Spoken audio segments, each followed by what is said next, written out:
Untuk mbak-mbak yang ngerasakan ditinggal sama cowoknya, sama seperti kayak kakak ini, aku mau kasih semangat dan supaya kamu ngerti kenapa itu terjadi. Tapi kita baca dulu chatnya ini. Jadi si kakak ini ditinggal sama cowoknya karena cowoknya butuh waktu, karena cowoknya stres banget gitu. Nah, kakaknya ini udah mencoba mengerti untuk ya udah nggak apa-apa, take your time. Udah mengkomunikasikan kalau kasih tahu aku ya kalau udah mendingan kondisi kamu. Si mbak ini, si kakak ini ya udah bersikap sangat baik karena nggak bisa meninggalkan laki-lakinya yang lagi stres kayak gitu. Bahkan si mbak ini minta izin untuk tetap ngasih perhatian. Nggak apa-apa, nggak usah dibalas, nggak apa-apa, dibaca aja. Itu udah bikin mbak ini bisa tenang. Tapi dibalas sama cowoknya, tapi kan kamu yang bikin aku stres. Karena itulah aku minta waktu. Nah, soal ini aku udah jelasin kemarin di kontenku yang ngomongin soal hormon, ini kontennya. Bahwa perilaku kayak gitu itu dipengaruhi oleh hormon yang ada di laki-laki atau perempuan. Kalau di laki-laki itu testosteron yang bikin cowok itu flight, pergi dulu, menghindar. Dan kenapa kalau perempuan lagi ngambek, lagi diem gitu, pengennya dibujuk? Itu juga karena dipengaruhi oleh hormon oksitosin. Oksitosin itu hormon yang bikin cewek tetap ngerasa deket, tetap ngerasa terkoneksi. Karena buat perempuan, tetap terkoneksi dengan orang terdekatnya, sekalipun kondisinya lagi gak baik-baik saja, itu bikin perempuan tetap ngerasa dirinya itu hidup.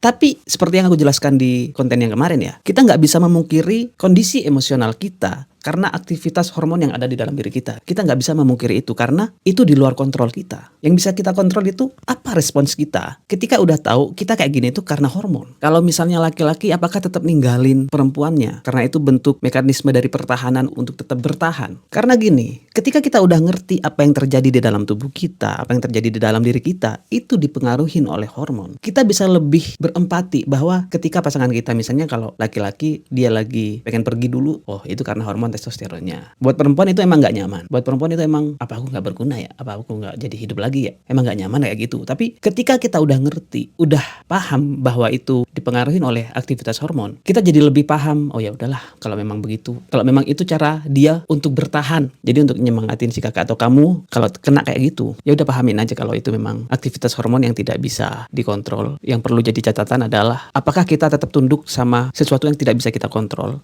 atau kita beradaptasi dengan sesuatu yang tidak bisa kita kontrol itu.